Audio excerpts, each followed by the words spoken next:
Antes disso, eu quero começar com você com notícia de última hora. A Venezuela teve, melhor dizendo, um petroleiro foi apreendido pelos Estados Unidos perto da costa da Venezuela, ligado a transporte de petróleo venezuelano em violação de sanções.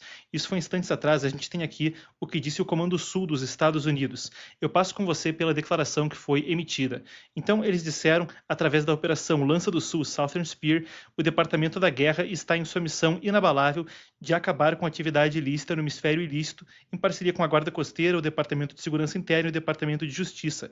Em outra ação antes da Aurora, fuzileiros navais e marinheiros da Força Conjunta da Operação Lança do Sul, Southern Spear, em apoio ao Departamento de Segurança Interna, saíram do porta-aviões Gerald Ford e apreenderam um petroleiro a motor chamado Verônica, sem incidentes. Verônica é o último petroleiro operando em desafio à quarentena estabelecida de veículos sancionados no Caribe pelo presidente americano Donald Trump, provando a eficiência da Operação Lança do Sul mais uma vez. Essas operações são apoiadas pelo poder completo da Marinha Americana, ou melhor dizendo, do Grupo de Prontidão Anfíbia da Marinha Americana, incluindo as plataformas do USS Iwo Jima e USS São Antônio, que são dois navios, dois dos destroyers que estão ali, complementa ainda com o USS Fort Lauderdale. O único petróleo saindo da Venezuela será o petróleo que esteja coordenado propriamente e legal.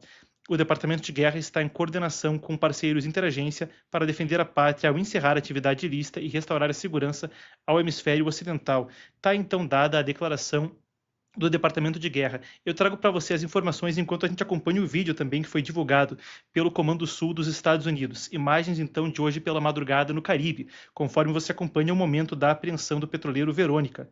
Eles saíram então do USS Gerald Ford. A gente pode acompanhar eles descendo então de um helicóptero para fazer a apreensão do veículo. Eu compartilho com você mais alguns dos detalhes que a gente tem até o momento.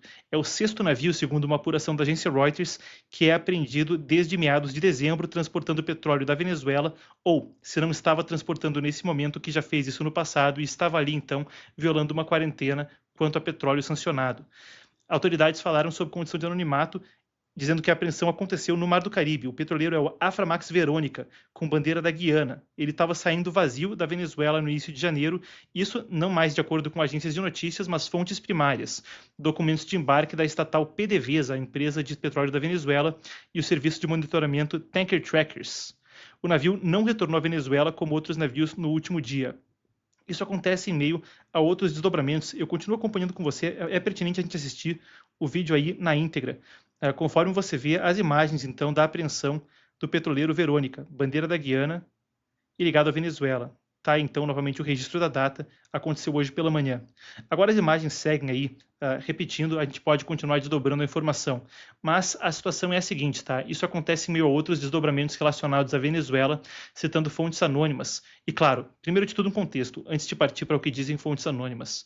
Isso acontece, claro, no contexto no qual Trump encontra-se enquanto conversamos com Maria Corina Machado a portas fechadas, incomum para o tão midiático presidente americano, que mesmo quando fala que a reunião vai ser fechada, às vezes chega na hora e abre a câmera. A gente aqui ficou a postos para fazer a cobertura especial, aquele pré, ao vivo e pós, tradução simultânea, acabou que Trump não abriu a câmera, a reunião de fato entre Trump e a líder de oposição, Maria Corina Machado, acontece a portas fechadas, certo? Reunião então entre Trump e Maria Corina acontecendo agora a portas fechadas. Isso aí foi divulgado logo antes e também tem esse contexto, conforme ele falou antes, que a atual líder venezuelana, a vice de Maduro, Delcy Rodrigues, estava sendo muito cooperativa, chegou até a dizer que era uma pessoa ótima, numa coletiva que a gente traduziu aqui ontem. Então, claro que isso acontece também com esse contexto em particular. Seguindo com os desdobramentos, tem mais a adicionar em termos de notícias quanto à Venezuela. A CNN americana citou fontes anônimas do Pentágono, dizendo que havia discussão agora para eventualmente utilizar licitantes de defesa, quer dizer, terceirizadas ao invés das Forças Armadas dos Estados Unidos, para estarem presentes no solo para proteger a Big Oil, as grandes companhias de petróleo que estariam relutantes em ir para a Venezuela sem garantias de segurança, até com a pergunta de que pode ser que agora seja seguro, é o que diz a reportagem divulgada pela CNN americana, pode ser que agora seja seguro, mas e depois que o Trump sair, vai ter alguma segurança, alguma garantia ali? Então parece que está sendo negociado, diz essa reportagem, a possibilidade de terceirizados estarem por ali. A gente normalmente não noticia de fontes secundárias sem ter uma confirmação e o Pentágono não confirmou isso. Entretanto, tem também aí um adendo que torna a notícia mais notória. Um dos grupos que está noticiando lá, ou melhor dizendo, que está É tanto jornalismo na cabeça, né? Que está trabalhando lá com segurança é o Grey Bull Rescue Foundation, um grupo de veteranos das Forças Especiais dos Estados Unidos, então abriu essa companhia de defesa.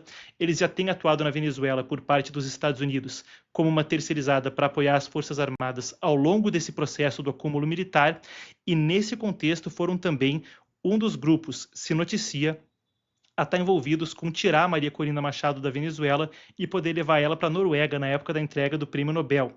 E o chefe de segurança, o chefe dessa firma, então, terceirizada, que esteve envolvido em tudo isso, chegou a comentar a notícia, tá? Ele falou que era prematuro, mas que é um assunto que ele disse que ele ouviu que esse assunto estava sim sendo discutido. Então, teve pelo menos esse comentário dele, e aí cada um pode tirar as próprias conclusões conforme a gente aguarda para ver o que acontece na sequência. Vale a pena acrescentar que o uso de terceirizados não é nada inédito pelo exército americano. Uma grande quantidade de terceirizados são contratados com frequência para apoiar as operações das Forças Armadas dos Estados Unidos, e tem até caso com controvérsia, porque, claro, o escrutínio às vezes é diferente, as restrições legais são menos claras, e na Guerra do Iraque teve muitas críticas quanto a mesmo eventualmente firmas de segurança cometerem algum tipo de crime contra civis. Então tem esse adendo aí. Segurança, como eu disse, é a palavra-chave quando a gente pensa nas petroleiras indo para lá, e essas terceirizadas iriam lá precisamente para proteger esse investimento. Enquanto a gente está na Venezuela e falando do que a gente aguarda do encontro da Maria Corina, que deve vir, melhor dizendo, que está acontecendo agora, enquanto você vê esse vídeo, eu quero desdobrar com você também de algumas questões. Primeiro eu mostro aí a matéria da CNN americana, você que quiser pausar o vídeo, a gente traduziu os parágrafos-chave referenciando a informação que eu citava agora, mas eu quero abordar com vocês também isso daqui. Enquanto isso acontece, e houve um anúncio por parte da Venezuela de que haveria uma soltura dos presos políticos, eles não especificaram quantos, Trump deu a entender que seriam todos, a gente traz as informações da Foro Penal, uma das principais organizações que monitora os presos políticos da Venezuela, quantos são, como foram presos, como estão as famílias de cada um. Eles publicaram esse relatório ontem às 8h30 da noite, falando a respeito dessa questão e pedindo que se cumprisse a soltura de todos os presos políticos. É dito que centenas já teriam sido soltos pelo regime. Entretanto, a apuração do Foro Penal, que continua trabalhando para validar cada um e entender quantos foram de fato soltos, no momento a apuração deles fala apenas em 84 pessoas soltas, tá? Não centenas, mas apenas 84. Entretanto, eles disseram que continuam conversando com as famílias e tentando validar a questão da soltura dos presos políticos. Eles estimavam que eram 806 presos políticos antes do anúncio por parte do regime de que haveria essa soltura. Então fica aí esse registro conforme Trump se reúne agora com Maria Corina Machado, petroleiro apreendido. Foro Penal traz novos dados sobre quantos presos eles conseguem rastrear que foram soltos, e tem ainda as terceirizadas comentando a respeito da possibilidade de serem contratadas para a segurança das petroleiras americanas. Pessoal do corte, a gente pode soltar essa já.